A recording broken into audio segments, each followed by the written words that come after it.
The palace was alive with gold and noise. Laughter echoed through marble halls. Servants hurried with silver trays, and musicians played melodies that wrapped the air in joy. Yet, at the center of it all, sat King Arion, young, proud, and untouched by sorrow. His crown shone brighter than the sun, but his eyes had grown dull. Victory after victory had made him confident, and confidence, slowly, had turned into arrogance. The people adored him once. Now they feared him, and Arion believed that fear was the same as respect. One morning, as the king looked over his kingdom from the tallest tower, a quiet knock disturbed his thoughts. It was his old advisor, Lysander, a man whose beard was white as snow and whose eyes still burned with truth. "My king," said Lysander softly, "your people grow restless. You've raised taxes for another war we don't need. They say you've forgotten what it means to be one of them."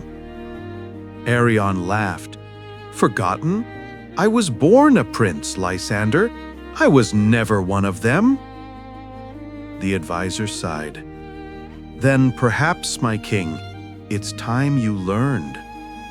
Arion leaned back on his golden throne, amused. "And how would I do that?" Lysander bowed. "By stepping out of your crown, just for one day." Curiosity sparked in Arion's mind.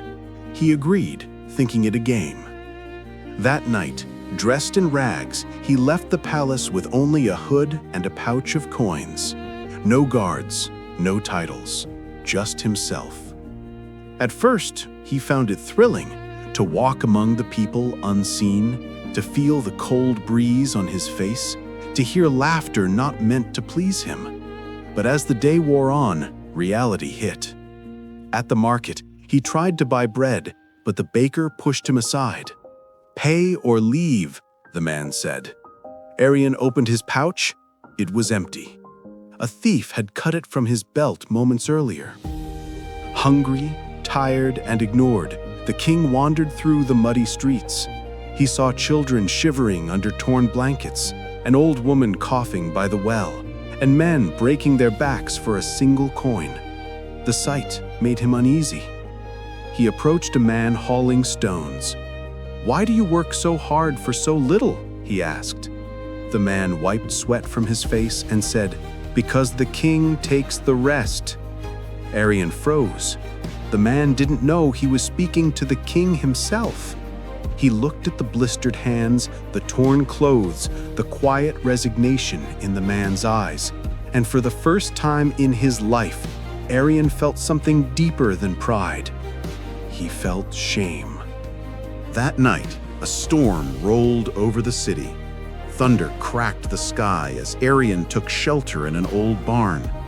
Inside, a small family huddled together.